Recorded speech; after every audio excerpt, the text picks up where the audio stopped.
इस वीडियो के अंदर हम दो जो टॉपिक्स हमारे रह गए थे उनको डिस्कस करेंगे, Tehri dam and second is Narmada valley project. Tehri dam India के लार्जेस्ट डैम्स में से एक है। उत्तराखंड के स्टेट के अंदर ये लोकेटेड है और भागीरथी रिवर के ऊपर ये डैम बना हुआ है। इस डैम की जो हाइट है डेट इज़ 260.5 मीटर और अर्थ फिल डैम है ये, ठीक है। और इसका प्राइमरी पर्पस क्या है, hydro electricity, power generation, irrigation और फ्लड कंट्रोल के लिए इसको बनाया गया है।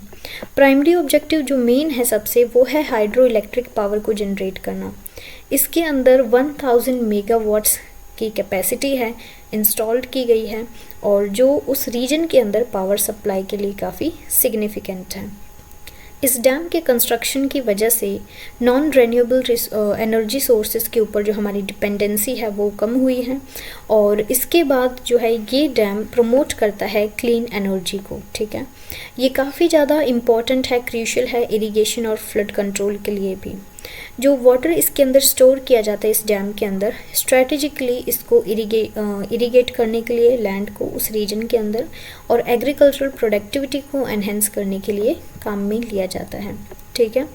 ये हेल्प करता है भागीरथी रिवर के फ्लो को, मतलब उसको रेगुलेट करने में, और साथ ही जो फ्लड जो है, मतलब फ्लड जैसे जो रिस्क हैं उसको भी रिड्यूस करता है। इस डैम का कंस्ट्रक्शन और ऑपरेशन की वजह से काफ़ी सारे एनवायरमेंटल कंसर्न भी हमें देखने को मिले हैं। मतलब इस डैम को कंस्ट्रक्ट किया गया हाइड्रो इलेक्ट्रिक पावर जनरेशन के लिए, एग्रीकल्चर की प्रोडक्टिविटी को इंक्रीज़ करने के लिए। साथ ही हमें यहाँ पर कुछ प्रॉब्लम्स भी देखने को मिली, ठीक है। सबमर्जेंस ऑफ वास्ट एरिया, साथ ही काफ़ी सारी कम्युनिटीज़ का डिस्प्लेसमेंट हुआ। मतलब जब इस डैम को कंस्ट्रक्ट किया गया तो उस रीजन में ऑब्वियसली कुछ जो लोग हैं वो रहते होंगे, सो लोग भी, एनिमल्स भी। तो जो लोग थे वहाँ पे जो रहते थे उन सबको उस प्लेस से हटाया गया, ठीक है। वहाँ का जो लोकल इकोसिस्टम है वो भी इम्पैक्ट हुआ। साथ ही यहाँ पर नेचुरल फ्लो जो है रिवर का, उसको अल्टर करने की वजह से हमें काफ़ी सारे इकोलॉजिकल कॉन्सिक्वेंसेस भी देखने को मिलते हैं। एक्वेटिक लाइफ, बायोडाइवर्सिटी दोनों ही इससे अफेक्ट हुई और उस रीजन के अंदर सिस्मिक वल्नरेबिलिटी भी इंक्रीज़ हुई, मतलब अर्थक्वेक वगैरह आने के काफ़ी चांसेस हैं, ठीक है। जो कम्युनिटी का डिस्प्लेसमेंट हुआ है उसकी वजह से काफ़ी सारे सोशल और कल्चरल इम्प्लीकेशंस भी हमें देखने को मिलते हैं। नेक्स्ट इस नर्मदा वैली प्रोजेक्ट, इसको सरदार सरोवर प्रोजेक्ट भी बोला जाता है। ये जो पूरा प्रोजेक्ट है इसको काफ़ी सारे पर्पस के लिए जो है डेवलप किया गया। ये नर्मदा रिवर और सेंट्रल इंडिया की जो मेजर रिवर्स हैं उनके अराउंड ये सेंटर्ड है। इस प्रोजेक्ट को इनिशिएट किया गया 1960s के अंदर। इस प्रोजेक्ट का मेन एम था कि जो नर्मदा रिवर है इसके वाटर को काफ़ी सारे पर्पस के लिए, जैसे कि irrigation, hydro electric power generation और ड्रिंकिंग सप्लाई के लिए इसको यूज़ किया जाए, ठीक है। इसको कुछ इस तरीके से डिज़ाइन किया गया कि मॉनसून सीज़न के टाइम पे वाटर को स्टोर किया जाता था, ठीक है, और इरिगेशन के पर्पस या फिर ड्रिंकिंग या फिर किसी और पर्पस के लिए उस पानी को यूज़ किया जाता था।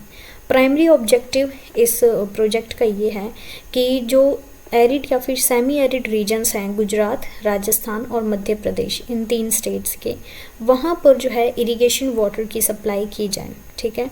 कैनाल सिस्टम भी यहाँ पर डेवलप किया गया उन एग्रीकल्चरल लैंड्स में वाटर की सप्लाई करने के लिए और साथ ही उन रीजन्स की एग्रीकल्चरल प्रोडक्टिविटी को भी इंक्रीज़ किया गया, ठीक है। इसके अंदर कैपेसिटी है कि हाइड्रो इलेक्ट्रिक पावर भी जनरेट कर सकता है। जो ड्रिंकिंग वाटर है अर्बन रूरल एरियाज़ के अंदर नर्मदा रिवर के बेसिन के आसपास जो भी एरियाज़ हैं वहाँ पर सप्लाई किया जाता है। डैम रिजर्वायर के वाटर को ट्रीट करके डोमेस्टिक यूज़ के लिए डिस्ट्रीब्यूट किया जाता है और ऐसे रीजन्स जहाँ पे वाटर की स्केर्सिटी है उनके इश्यूज़ को एड्रेस किया गया। इस डैम को बनाने से हमें काफ़ी बेनिफिट्स भी हुए, लेकिन हमें कुछ प्रॉब्लम्स भी फेस करनी पड़ी, जैसे कि वहाँ पर जो लोकल कम्युनिटी थी उसको डिस्प्लेस किया गया, रिवर का इकोसिस्टम पूरा ख़राब हो गया और साथ ही जो सिस्मिक रिस्क है, मतलब अर्थक्वेक के जो आने के चांसेस हैं वो भी इंक्रीज़ हो गए क्योंकि यहाँ पर डैम को बिल्ड किया गया, ठीक है। So this was all about Narmada valley project, Tehri dam. और इससे पहले वाली वीडियो में अंदर हमने प्रोजेक्ट टाइगर और गंगा एक्शन प्लान को डिस्कस किया था। Thank you so much. अगर वीडियो अच्छी लगी हो तो लाइक करना और चैनल को सब्सक्राइब कर लेना।